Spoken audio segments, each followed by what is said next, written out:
है महाभारत में चित्रण जीवन के विज्ञान का, सही गलत की उलझनों का, शाश्वत गीता ज्ञान का। आओ हम सब मिल के बूझें इतिहास, इस इतिहास का। गुरु द्रोणाचार्य और कर्ण बहुत ही आवेशपूर्वक युद्ध कर रहे थे। पांडवों को अब लगने लगा था कि समय आ गया है कि गुरु द्रोणाचार्य को मार दिया जाए। इसीलिए वह गुरु द्रोणाचार्य को मारने की तरकीब बनाने लगे। तभी श्री कृष्ण भगवान ने कहा कि तुम लोग ये अफवाह फैला दो कि अश्वत्थामा मारा गया। अश्वत्थामा के मारे जाने की खबर सुनकर द्रोणाचार्य अपने आप अपने शस्त्र नीचे रख देंगे और फिर हम उनका वध कर देंगे। यह सुनते ही युधिष्ठिर को बहुत घिन आई और उन्होंने श्री कृष्ण से कहा, हे केशव, आप हमें असत्य बोलने के लिए कह रहे हैं, ये ठीक नहीं है और मैं इसका हिस्सा कभी नहीं बनूंगा। तभी भीम ने अपनी गदा उठाकर एक अश्वत्थामा नामक हाथी पर दे मारी, जिससे उस हाथी की वहीं पर मृत्यु हो गई।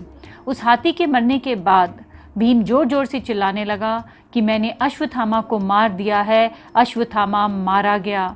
गुरु द्रोणाचार्य ने जब ये सुना तो उन्हें ये विश्वास ही नहीं हुआ कि अश्वत्थामा मारा गया। वे कहने लगे, ये नहीं हो सकता, अश्वत्थामा नहीं मारा जा सकता और यह तुम गलत कह रहे हो। गुरु द्रोणाचार्य ये जानते थे कि युधिष्ठिर कभी झूठ नहीं बोलते, इसीलिए वे युधिष्ठिर के पास गए और चिल्लाकर बोले कि हे युधिष्ठिर, तुम बताओ क्या वाकई में अश्वत्थामा मारा गया है। युधिष्ठिर गुरु द्रोणाचार्य के इस सवाल से स्तब्ध रह गए। उन्हें समझ नहीं आया कि वो क्या जवाब दें। फिर जब उन्होंने अपनी सेना को देखा तो हर सैनिक उनकी तरफ बहुत आस लगाए देख रहा था। उन्हें समझ आ गया कि इस युद्ध को जीतने के लिए उन्हें आज झूठ बोलना ही पड़ेगा। अपने सैनिकों की जान और योद्धा की जान बचाने के लिए उन्हें ये झूठ बोलना पड़ेगा। उन्हें ये कलंक अपने माथे लेना ही पड़ेगा। इसीलिए युधिष्ठिर ने कहा, हाँ गुरुवर, अश्वत्थामा मारा गया। फिर वह धीरे से बोले, नरोवा कुंजरोवा, यानी नर अथवा हाथी। पर उनकी धीरे से बोली की बात किसी ने नहीं सुनी। इस खबर को सुनकर गुरु द्रोणाचार्य स्तब्ध हो गए। उन्होंने अपने शस्त्र वहीं पर रख दिए और वे अश्वत्थामा के जाने का विलाप करने लगे। गुरु द्रोणाचार्य अश्वत्थामा को अपने प्राणों से भी अधिक प्यार करते थे। अश्वत्थामा को अमरत्व का वरदान था, इसलिए गुरु द्रोणाचार्य का यह मानना था कि युद्ध में जब सभी योद्धा मारे जाएंगे तो सिर्फ अश्वत्थामा ही बचेगा और आगे जाकर अश्वत्थामा इस पृथ्वी पर राज करेगा। उधर धर्मराज युधिष्ठिर ने अपने जीवन में कभी भी कोई झूठ नहीं बोला था।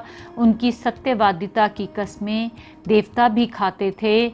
इसीलिए जैसे ही युधिष्ठिर ने झूठ बोला, वैसे ही उनका रथ जो ज़मीन से 4 इंच ऊपर चलता था, वह नीचे आकर ज़मीन पर गिर गया और उनका रथ अब एक सामान्य मनुष्य की तरह जमीन पर ही चलने लगा। अश्वत्थामा की मृत्यु के समाचार के बाद गुरु द्रोणाचार्य ने अपने शस्त्र नीचे रख दिए।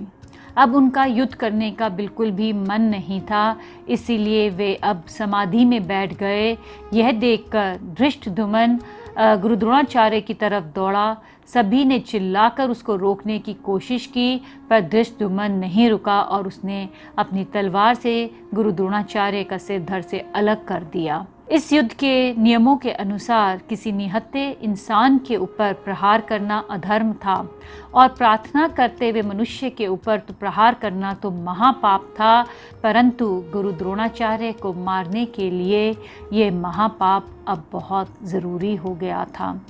धृष्टद्युम्न और कोई नहीं था, द्रुपद का पुत्र था। जब गुरु द्रोणाचार्य ने बहुत साल पहले पांडवों की मदद से पकड़ा था और बहुत अपमानित किया था, तब द्रुपद ने तपस्या कर कर यह वरदान पाया था देवताओं से कि उनको एक ऐसा बेटा मिले जो गुरु द्रोणाचार्य को मारे। इसीलिए आज द्रुपद के बेटे धृष्टद्युम्न के हाथों उनके मित्र द्रोणाचार्य का वध हुआ। फिर मिलेंगे हम अगले एपिसोड में, तब तक के लिए जय श्री कृष्ण।